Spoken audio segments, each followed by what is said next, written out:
Les doy la bienvenida a este ciclo Camino al Centenario. Soy Leontina Chelecu, directora del Museo Histórico de la Ciudad de Buenos Aires, Cornelio de Saavedra, y hoy tenemos el lujo de un invitado especial, el doctor Fernando Aliata, que dará comienzo junto en una charla con el curador del museo, el arquitecto Raúl Piccioni. De estas charlas, y la de hoy trata sobre Rivadavia y el diseño urbano, que se van a dar cada 15 días, martes y jueves, por el canal de Buenos Aires, Museos Buenos Aires. Quedan desde ya todos invitados. El origen de este ciclo de charlas es porque en octubre de este año el museo cumple los 100 años de vida.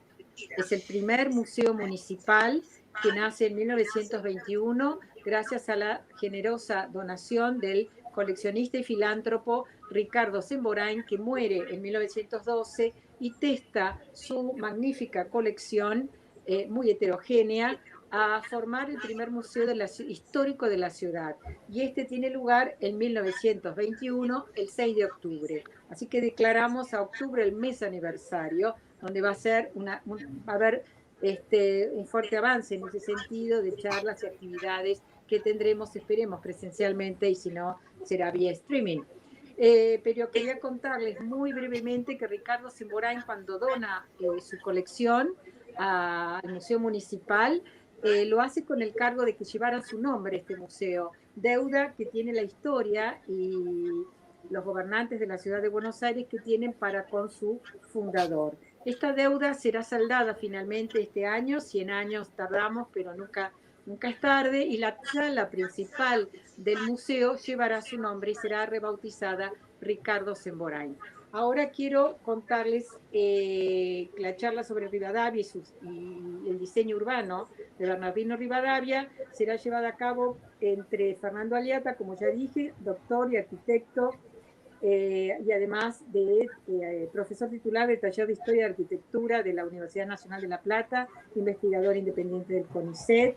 Ha publicado diversos artículos y libros de historia de la arquitectura y de la ciudad, referidos sobre todo a la primera mitad del siglo XIX y la segunda mitad del siglo XX.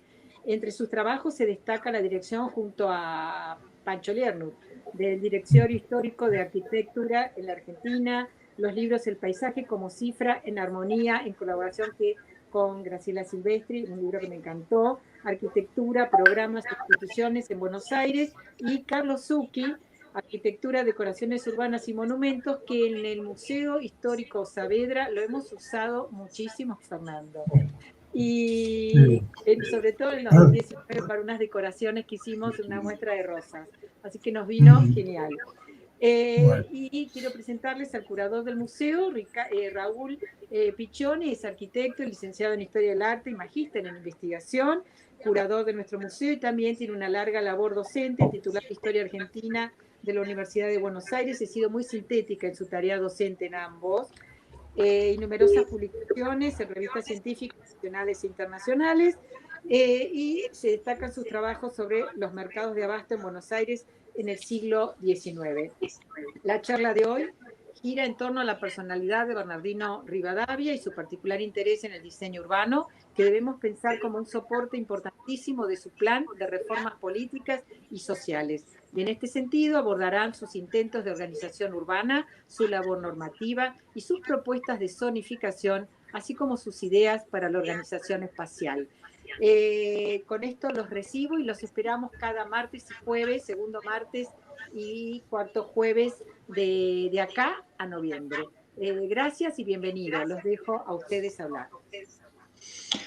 Bueno, gracias, Leontina. Antes quiero avisar que una vez que termine la charla, ustedes pueden hacer preguntas. Los espectadores pueden hacer preguntas y nosotros vamos a responderlas. Bueno, bienvenido, Fernando. Es un gusto compartir esta charla con vos. Me gustaría que en principio plantees cuáles son los ejes principales de esta reforma rivadaviana, que prácticamente es la primera reforma importante para la Ciudad de Buenos Aires y que obviamente va a dejar incluso algunas cosas para el futuro de la ciudad que hoy son centrales también en la ciudad. ¿Sí? Sí. Bueno, en principio quiero agradecer la invitación. Estar acá es un gusto y en realidad retomo un tema que para mí es central en mi formación. Fue parte de mi tesis doctoral, así que, bueno, con gusto te respondo. Bueno, en realidad, uno habla de Rivadavia, pero tendría que hablar de un grupo de la élite porteña de entonces, que se fundaba Rivadavia en esas ideas, y también el momento en que Rivadavia toma estas decisiones, que es el momento en 1821, cuando se separa, digamos, la República Argentina se divide, la provincia de Buenos Aires adquiere una propia autonomía, un gobierno provincial después del año anárquico de 1820, y allí entonces Rivadavia, que viene de Europa y que ha asistido un poco a toda la contingencia política de la segunda década del siglo XIX, digamos, con la caída de Napoleón, el encumbramiento definitivo de Inglaterra, y ha conocido en Europa un montón de personajes muy importantes de la élite de la intelectual, entre ellos a Jeremy Bentham. Bueno, eso entonces, eso que trae Rivadavia está también imbuido de ciertas ideas de cómo tienen que ser las transformaciones urbanas o la ciudad, porque él es testigo de ciertas reformas y transformaciones que se hacen, sobre todo las napoleónicas. Bueno, entonces, en realidad, él al llegar aquí, empieza una labor normativa muy importante que lleva a que por primera vez la ciudad se pueda pensar como una unidad, ¿sí?, desde el punto de vista administrativo, y que se pueda hacer un plan general sobre esa ciudad que uno puede retomar en la medida que va leyendo y va viendo los decretos, ¿no es cierto?, que Rivadavia promulga en esos años. Fundamentalmente porque primero constituye una ciudad que va un poco más allá de los límites, pensando que va a ser en poco tiempo de 500.000 habitantes. O sea, una ciudad más grande, y empieza a pensar en una zonificación, en separar, digamos, las áreas que se consideran malsanas, ¿no?, que están por fuera de actividades que tienen que estar fuera del centro de la ciudad, a generar un sistema de avenidas cada 4 cuadras, que es el que precisamente hoy tiene Buenos Aires, hacia el oeste, que empiezan a constituirse desde Callao hacia el oeste, porque en realidad todavía no empieza a haber demoliciones dentro de la ciudad, eso recién va a llegar a partir de Torcuato de Alvear y a la apertura de Avenida de Mayo, pero ya se piensa en abrir avenidas, en zonificar y en jerarquizar el centro de la ciudad con una serie de equipamientos, digamos, que le tienen que dar una imagen distinta a una ciudad que se piensa la capital de un país, una ciudad rectora que va a regir un poco los destinos de un país todavía anárquico, pero que Buenos Aires entonces debe prepararse para cumplir ese rol.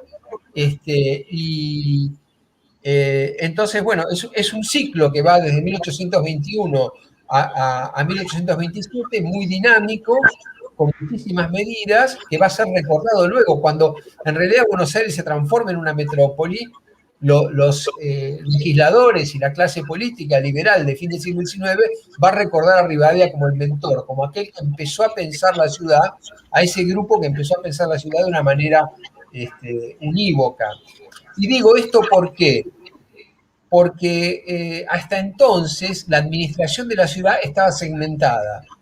Algunas iniciativas las tomaba el Cabildo, otras las tomaba el Consulado, otras las tomaba el Virrey, y lo que hace Rivadavia es unificar la gestión de la ciudad en el Poder Ejecutivo, generando las primeras oficinas, que son la oficina de ingenieros arquitectos y de ingenieros hidráulicos, que van a ser los que lleven adelante, digamos, un plan coordinado para la ciudad. Y esto es una novedad absoluta que tiene que ver con la visión que él había tenido de la administración napoleónica. Sí, hay una cosa que me parece muy buena en tus estudios, es cuando vos planteás también que la ciudad, uno piensa, cuando piensa en reforma de la ciudad, piensa en abrir calles, ordenar las calles, etcétera, pero vos introduces el tema de la higiene, que es lo que hablabas recién. de mandar hacia afuera lo malsano, cosa que en realidad es novedoso también para la ciudad. La higiene como un elemento también de la transformación urbana fundamental. Más hoy en día con esta idea de las miasmas, que si quieres explicarlo más en detalle, que se transmite por el aire, que se pensaba, hoy en día con el coronavirus seguimos, digamos, esto que planteaba Rivadavia no era una cosa que podríamos plantear, bueno, es una decisión, es algo que nos está pasando también. Entonces, me parece que esta idea de introducir la higiene es fundamental en este proyecto.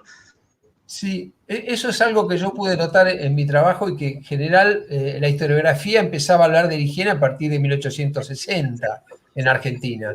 Pero sin embargo, ya en este momento hay una serie hay una serie de normativas que lleva a sacar del centro de la ciudad, por ejemplo, los mataderos, las panaderías, ¿no? Que tenían, digamos, para hacer mover la rueda del molino, tenían mulas, esas mulas generaban excrementos, se pensaba que el excremento de las mulas y todas las basuras generaban miasmas, todavía no se sabía de la existencia de microorganismos, entonces había que sacar eso fuera de la ciudad para terminar con las epidemias, que ya empezaban en esos años a haber algunas epidemias. No había llegado el cólera, no había llegado la fiebre amarilla, pero había epidemias constantemente, sobre todo de viruela, y bueno, nadie sabía que existían los microorganismos, entonces estos miasmas eran los que infectaban y seguramente salían de la putrefacción, incluso de, por ejemplo, los lugares, los basurales,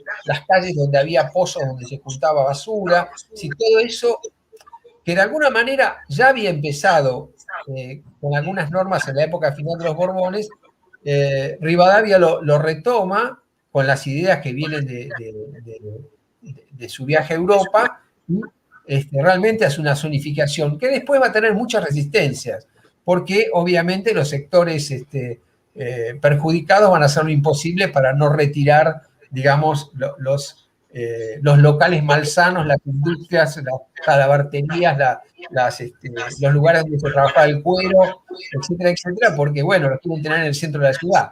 Algunas cosas se van a poder hacer y otras no. Pero bueno, ese es Otra de las cosas que me parece también relevante en tu trabajo es todo el análisis que haces sobre la Catedral de Buenos Aires, porque uno se pregunta por qué la Catedral de Buenos Aires tiene la forma que tiene. Sí. Alguna vez alguien me dijo, porque el neoclasicismo está de moda, cosa que en realidad no es necesariamente así. Vos encontrás un poco la clave y es interesante porque la catedral, y ahora te pido que lo plantee más en detalle, se convierte en una representación simbólica, más que una representación de una institución religiosa. Y es como de alguna manera, yo que trabajo en los temas de arte público, una de las primeras manifestaciones realmente de arte público, se puede decir ahí, porque está planteado incluso para el espacio público, algo que Rivadavia, sobre todo, y es interesante, plantea la idea del espacio público. No se mete mucho en el espacio privado, sino la idea es retomar lo que es, de alguna manera, las características de ese espacio público. Exacto. Bueno, en realidad, cuando Rivadavia viene de París, en ese momento se estaban haciendo la iglesia de la Madeleine y también se estaba haciendo la fachada, o se había terminado la fachada de la Cámara de Diputados. Cuando Catelin, que es el arquitecto francés encargado por Rivadavia de iniciar los trabajos ante una fachada de catedral que estaba derruida, objeto que nunca se había terminado de completar, había empezado un proyecto luego de las invasiones inglesas y no se había terminado, bueno, había que, es decir, era una obra inconclusa fundamental que estaba en el corazón de la ciudad. Rivadavia, es decir, Catelina hace un proyecto más bien tradicional con 2 torres laterales y un pórtico más pequeño, y Rivadavia le dice que no, ¿no? Y aparentemente se dice que tenía algunos diseños de la Madeleine, pero le pide que transforme el proyecto y a este pórtico monumental de orden corintio, que obviamente va a ser resistido por la iglesia, porque en definitiva el programa que Rivadavia plantea es el mismo que el de la Madeleine, es decir, hacer un templo que es una especie de templo votivo, homenaje a los ejércitos de la independencia. Por lo tanto, está transformando, digamos, algo que es sacro en un proyecto público del Estado, donde el Estado interviene el Estado, digamos, deja de lado el cabildo eclesiástico y hace que la Oficina de Ingenieros y Arquitectos realice el proyecto con absoluta independencia y hace un proyecto que es casi una imposición del Estado sobre la Iglesia. Uno podría leer ahí también ciertas ideas que estaban en el grupo gobernante de transformar incluso la Iglesia, ¿no es cierto? No hacer una iglesia tan dependiente de Roma, sino hacer una iglesia donde las autoridades fueran elegidas, ¿no? por el gobierno, digamos, que no tuviera, en ese momento estaban interrumpidas las relaciones con Roma, entonces una forma de lograr una autonomía también en lo eclesiástico. Y esta autonomía está unida al edificio, un edificio que precisamente iba a ser un homenaje a la independencia, y no casualmente, a pesar de que fue muchos años después, los restos de San Martín están ahí. No todos los restos de los libertadores están en las catedrales de las principales ciudades de América. Tiene que ver con esta cosa de tratar de unir lo religioso a lo cívico y que la iglesia pase a formar parte del Estado. No nos olvidemos que muchos de los curas de la Revolución apoyaron, como Gómez, como Agüero, el gobierno de Rivadavia, ¿no es cierto? O sea que la iglesia local también estaba en una relación, no todos, obviamente. Cuando retome el poder, bueno, en el primer gobierno de Rosa, precisamente, se lo va a llamar a Carlo Zucchi para que haga un nuevo proyecto de fachada de la catedral, donde aparece, digamos, minimizado el pórtico, se le hacen dos torres a los costados, y Zucchi dice, bueno, que la iglesia recupere el carácter sacro que no tiene el proyecto de Catelín, ¿no? Y bueno, eso realmente es una verdadera innovación y hay muy pocas iglesias en ese momento con fachada templaria en el mundo, digamos, ¿no? Es decir, es realmente un proyecto muy radical. Sí, incluso vos también, cada tanto, desarrollás en un momento algo que ya a principios del siglo, incluso que Afino decida cuál era el modelo, si la Madeleine o sí. el Palacio de Borbón, o sea, algo que a principios del siglo se discutía, pero vos realmente lo allanás muy bien aclarando cómo viene realmente esa síntesis entre los dos edificios, por uno formalmente, pero el significado obviamente está en la Madeleine, que se termina después, vos también lo mismo aclarás, sí. se termina después que la Catedral de Buenos Aires, pero él conocía muy bien el significado que representaba eso. Totalmente. Y hablando también del tema de los héroes, justamente vos trabajaste también sobre Zucchi, y justamente Zucchi tiene un planteo para un panteón de los héroes, que por supuesto nunca se hace. Sí. Pero como la idea de homenajear a los héroes está presente en toda esta generación y en estos grupos, si bien ya Rivadavia no estaba, pero es interesante lo que planteas también con la aparición de ese proyecto, los examinaste. Sí, totalmente, porque en realidad el homenaje a los héroes era un homenaje muy republicano, muy austero. Es decir, fíjate que no aparecen todavía las estatuas, no hay estatuas ecuestres de los héroes, sino simplemente lo que primero se hace son las tumbas. Esta idea de hacer este panteón que teóricamente iba a estar en el cementerio de la Recoleta era para colocar ahí las tumbas de los principales héroes muertos en las guerras de independencia o fallecidos algunos años después. Y es una cosa que no solamente preocupa a Rivadavia, sino que va a preocupar muchísimo a Rosas también, ¿no? Rosas va a ser uno de los impulsores de hacer esa especie de rotonda, digamos, del sector del cementerio de la Recoleta, donde están todas las tumbas de los primeros fallecidos de la independencia, de alguna forma, ¿no? Es decir, pero es una idea muy republicana, es una idea todavía muy austera, donde no debe sobresalir demasiado el culto a la individualidad. Algo que también es parte del espíritu de la época y que uno puede ver en otros proyectos, ¿no? Esta idea de austeridad republicana, donde las casas particulares, por ejemplo, no pueden tener fachadas muy ornamentadas, no tienen que tener ornamento porque a quienes vivimos en un régimen republicano no tenemos que dejar o mostrar nuestra riqueza, ¿no es cierto? Sino que tenemos que ser ciudadanos probos, que dejar solamente el esplendor y la riqueza para los grandes edificios públicos como la catedral.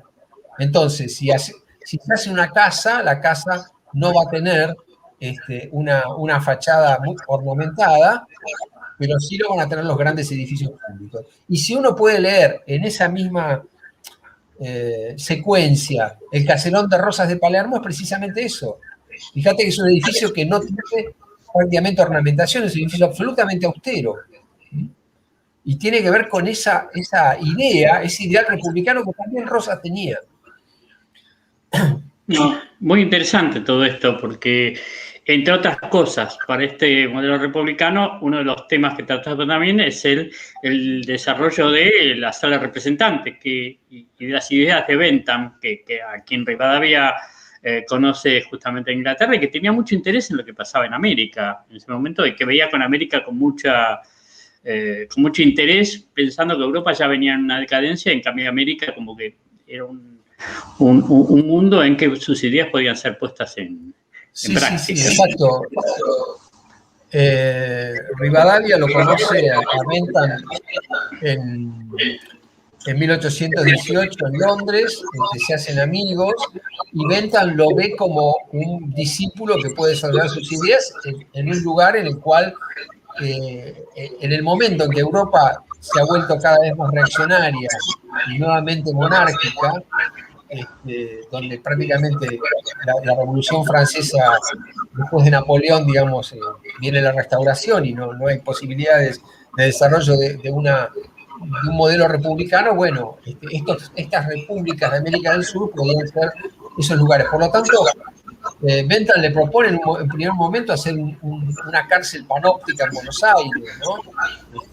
Para 2.000 presos, y le quiere vender el sistema, y bueno, finalmente él se trae varias obras de Bentham, intenta traducirlas en Buenos Aires, y trae esta idea que la aplica al reglamento de la Sala de Representantes y a la idea que está en un tratado de Bentham sobre las asambleas legislativas, que planteaba que la sala tenía que ser un recinto absolutamente neutro. Por eso hablamos de esta cuestión de la ética republicana y la ausencia de ornamento.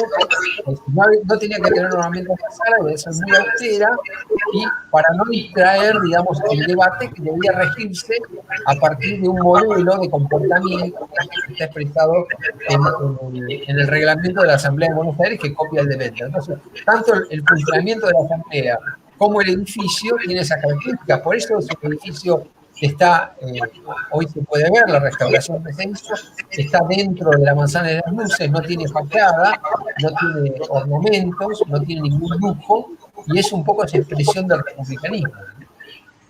Sí, llama la atención que justamente el edificio representante de la República no tenga una fachada que lo determine, y sí la tenga la catedral. Es como que una especie que uno pensaría que el Congreso tendría que tener que sería el ámbito legislativo, tendría que tener una enorme fachada. Y sin embargo, en ese sentido está adentro de otro edificio y sin ninguna connotación. Sí, totalmente, porque precisamente tiene que ser un lugar absolutamente austero, digamos, donde está muy reglamentado cómo se debe operar. Lo que pasa es que rápidamente se van a dar cuenta que, a pesar de la sala y a pesar del reglamento, la facciosidad política, la lucha política es permanente. O sea, sí, y ahí vamos a ver que a mí me parece muy interesante Rivadavia. Es decir, tanto Rivadavia como el grupo gobernante cree que el proceso de formalización, de regularización de la estructura urbana, de la ciudad, ¿no? De dividir todo a regla y escuadra, de poder organizar administrativamente cada uno de los sectores, y eliminar todo aquello que es irregular, va a producir una mejora en la condición social de la ciudad, y sobre todo de los suburbios, que eran vistos como una amenaza en ese momento. Hay muchas crónicas al respecto, digamos, de la existencia de dos sociedades, ¿no? La sociedad, hoy uno podría decir el conurbano y la capital federal, una sociedad más criolla, digamos, anárquica, y una sociedad ordenada europea que era la del centro porteño con relación a los suburbios.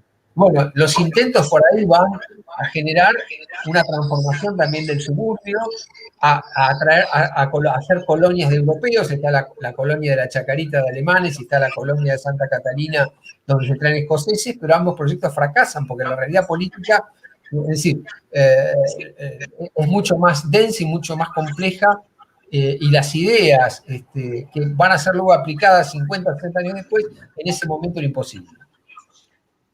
Claro, como se habla, digamos, lo productivo también, para la colonia de Santa Catalina es en realidad una colonia productiva. También cambiar los métodos de producción eran parte de ese modelo que no comprendía solamente el ámbito urbano, sino que abarcaba bastante más el proyecto. Y la dimensión, eso aumenta un poco la dimensión de Rivadavia y del grupo que lo acompaña, pensar en la ciudad como algo más amplio que simplemente el casco urbano, o lo que era la ciudad, que tampoco era demasiado grande. Era bastante pequeña en relación con cualquier ciudad europea de ese momento. Sí. Bueno, por ejemplo, Callao ya era, digamos, era el límite. Digamos, ahí ya hay una famosa anécdota que le cuenta que Rivadavia quiere trazar la calle Garantía, que está ahí cerca de Callao, y García le dice, bueno, ahí más que mandar a un ingeniero a trazar la calle que mandar la partida de policía, ¿no? Bueno, eso es interesante porque en realidad la visión de la ciudad que se tuvo por lo menos hasta aún después del proyecto de ampliación de la ciudad, por lo menos de la Cárcova pensaba la ciudad, hasta Callao y hasta Pueyrredón después, pero digamos, durante muchos años, por más que la ciudad tenía otra extensión, lo que se entendía por ciudad era esa zona cercana, un poco más de Callao y mucho más allá no. Por eso, digamos, es muy interesante lo que vos analizás este planteo de la ciudad, incluso pensándolo, como yo te decía al principio, de las ciudades futuras, porque las grandes avenidas que tenemos nosotros, Corrientes, etcétera, son las avenidas pensadas por Rivadavia. Sí, totalmente. Así que realmente es muy interesante lo que planteás. Estamos tratando de terminar un poco esta charla. Me gustaría, digamos, que le des un final a digamos, una reflexión final sobre los alcances, si querés, de todo este proyecto rivadaviano. Sí, bueno, en realidad lo importante, digo, en ese momento fue juzgado como algo utópico, algo imposible, algo que no tenía relación con lo que estaba pasando, y por muchos contemporáneos. Y sin embargo, ¿no? Para fin del siglo XIX, en el momento en que la ciudad empieza a crecer, como decía al principio, resulta que lo que había planteado Rivadavia estaba muy bien, ¿no? Y esta idea de poder hacer una gestión de la ciudad unificada, no está pensada fragmentariamente, iba a quedar regir un poco el desarrollo de la ciudad futura a partir del 80 con la capitalización, ¿no? Entonces, de ahí es el rescate de Rivadavia tan importante como el primer edil, el primer urbanista argentino. En ese sentido, creo que una vez volviendo a leer los documentos, las pruebas son concluyentes. Sí, incluso toda la cuestión de abastecimientos, los mercados, la creación de instituciones de mercados separados, porque hasta ahora, una cosa que comentamos, la Plaza de Mayo era el mercado con carretas, y la creación de un espacio cerrado para mercados, planificar mercados a futuro, ¿sí? Un reglamento de higiene, de control, eso realmente es muy novedoso y va a asignar después, a partir de Rivadavia, por lo menos en un tema de mercado, un tema con profundidad, va a seguir los mismos lineamientos de Rivadavia. Sí. Perfecto. Bueno, nos quedan ahora unos minutos para que te agradecemos mucho la charla, para que hagan preguntas y podamos contestar preguntas por parte del público. Realmente ha sido muy grato escucharte y mostrar algo que la mayoría de la gente no conoce o no conoce en profundidad, la dimensión y lo que ha significado para futuro el plan de Rivadavia. Podemos ver las imágenes un momentito. Bueno, sí, buenísimo. Yo tenía algunas imágenes con las preguntas. A ver si se puede ampliar esto. Ahí está. ¿No? No sé si hay alguna pregunta. Simplemente yo les quería mostrar esta otra imagen. A ver si se puede. No sé si yo la puedo manejar desde acá. Pero bueno, esta es la ciudad, la dimensión que tenía la ciudad en el momento que Rivadavia llega al poder. Este plano lo hace hacer él, como primer plano. Y ahí no podemos ir más allá. Bueno. Bueno, pero si hay preguntas,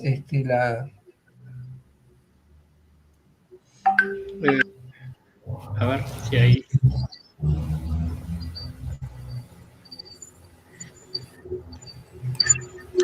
¿No hay preguntas o estamos esperando a ver si la conexión de la primera charla que damos y estamos ajustando?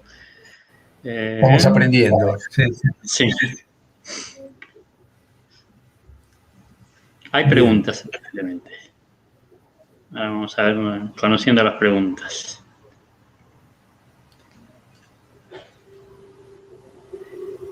Sí, bueno, sí, Marcela. Sí. Bueno, hola, ¿qué tal? Buenas noches. Mi nombre es Marcela Lenarduzzi, coordino el área de extensión educativa y cultural del museo. Ya se han presentado tanto Fernando, Raúl, así que vamos a leer las preguntas. A ver, a 200 años, ¿qué sugerencia de rediseño urbano posible sería necesario para paliar, entre otras cosas, esta pandemia? Pregunta Luis. Bueno. A ver, ¿qué pregunta? Vamos. ¿Qué pregunta? No, bueno, en realidad estamos en una sociedad mucho más compleja en la cual lo único que uno podría decir es que, como se pensó en ese momento, con una fuerte injerencia del Estado en la planificación, cosa que se ha perdido, ¿no? Es decir, hoy las posibilidades del Estado de interactuar con la ciudad son cada vez menores y es imposible, digamos, frenar el extremo crecimiento de la ciudad, ¿no? Que ha desbordado sus límites y ha generado esta cosa tan extraña que es el Gran Buenos Aires y Buenos Aires, que para mí, que no soy porteño, es una sola ciudad, pero bueno, en las leyes aparece como dividida, y de alguna manera, bueno, lo que muestra esto es una idea, un consenso de crear un Estado que pueda, de alguna manera, organizar, zonificar desde un poder centralizado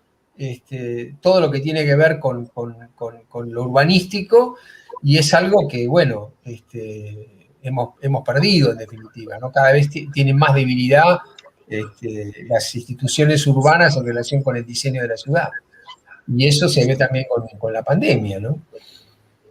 Aparte, hoy en día es imposible pensar en que alguien pueda diseñar todo este complejo. Exacto. Primero podría pensar en un conjunto, hoy en día es muy difícil. Por eso se fragmenta, hay niveles, porque es imposible pensar en una ciudad que ya no es la ciudad, es todo el conurbano. Totalmente, sí.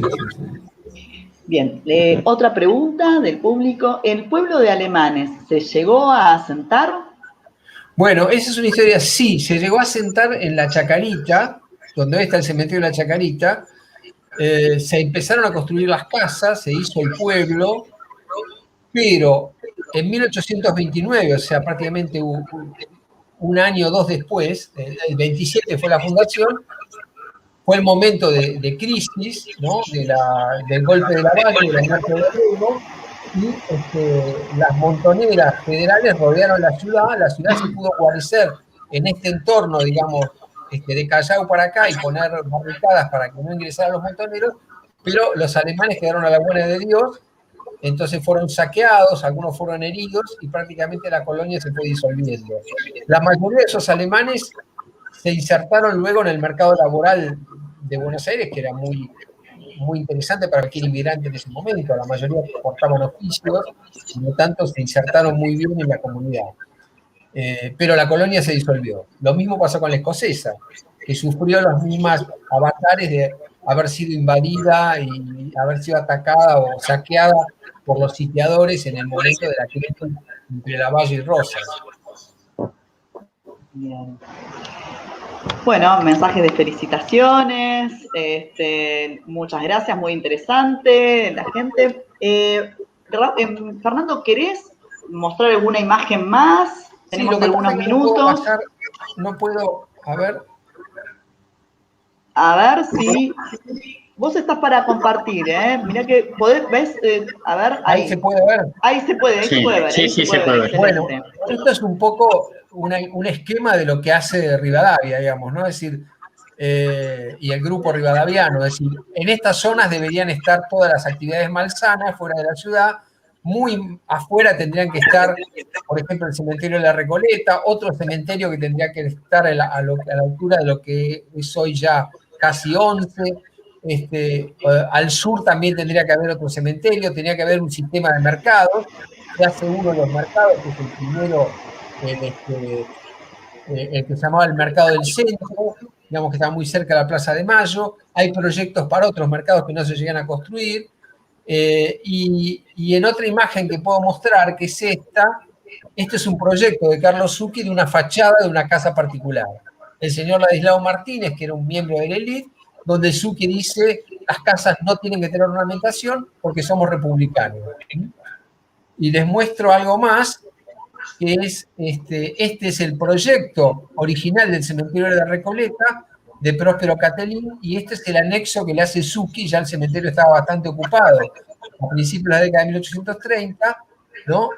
Un anexo para el cementerio que tiene que cumplir también esas normas, ¿no? Es todo lo contrario de lo que es hoy el cementerio de la Recoleta, un cementerio de tumbas con lápidas y solamente en el contorno algunas capillas para honrar a los ciudadanos ilustres. Es decir, la idea de la ostentación, de las grandes bóvedas que hacen tan bello el cementerio hoy, eran absolutamente repudiadas por esta élite republicana de principios del siglo XIX. No sé lo que llama la atención en esta fachada es la fachada neoegipcia. La fachada neoegipcia que seguramente está tomada del libro de la publicación del viaje de Napoleón a Egipto, porque digamos, nunca estuvo en Egipto, pues seguramente lo tomó de su estadía en París.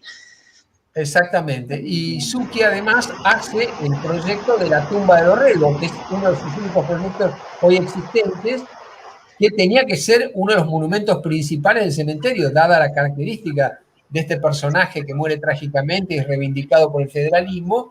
Pero bueno, poco a poco empiezan a aparecer las tumbas de particulares, ¿no?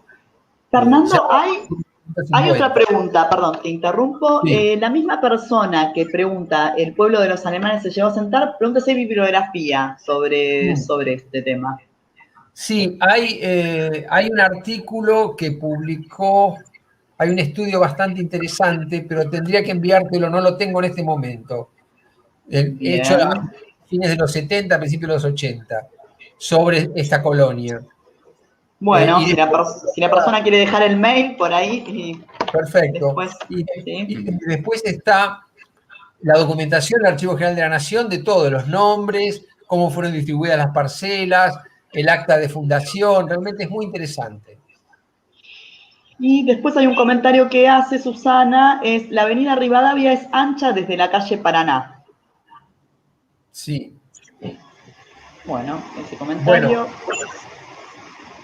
Bueno, ahí lo que pasa es que todas las avenidas de Callao para acá se empezaron a ensanchar luego, y es más, los ensanches terminaron en la época de la dictadura, pero algunas no. Bueno, Rivadavia, que está paralela a Avenida de Mayo, yo creo que no tenía sentido ensancharlo una vez que se hace la Avenida de Mayo. Bueno, nos quedan 2 minutitos más. Así bueno, les muestro esta imagen que es muy impactante, que son los dibujos para la celebración de las fiestas públicas, creo que es de 1829 o 30, que se hacían en la Plaza de Mayo, que se ornamentaba, digamos, con una arquitectura de cartón piedra, digamos, de yeso, de madera, como una gran maqueta con monumentos precisamente conmemorativos de la Revolución. Y la fachada de la catedral, una imagen de Pellegrini, tal como la catedral debía ser, porque en realidad los capiteles se terminaron de poner recién en la década de 1850, durante mucho tiempo estuvo parada la obra por los motivos de las guerras civiles y la imposibilidad de terminarla, ¿no? Así que, bueno, estamos, me parece, en tiempo. Yo estoy estamos en tiempo de poder mostrar mi trabajo y tener a ustedes como interlocutores. Así que muchas gracias. Muchísimas Bueno, gracias a vos, Fernando. Bueno, lo que Raúl, sí ¿podés cerrar? te agradecemos muchísimo, Fernando, esta participación. Lo que queremos es recordar que el 27... A ver, uy. Hola, sí. Hola, hola. Bueno, estamos complicados, me parece que con la conectividad. El 27 gracias a vos. de mayo. Queremos recordarles que el día 27 va a haber una presentación del trabajo de Lidia González en la charla justamente que vamos a tener a las 19 horas el 27 de mayo. Los esperamos a todos para que puedan participar con nosotros de este ciclo de charlas y bueno, agradecer especialmente la participación de Fernando en esta primera charla del museo. Gracias a todos. Bueno, muchas gracias. Muchas gracias.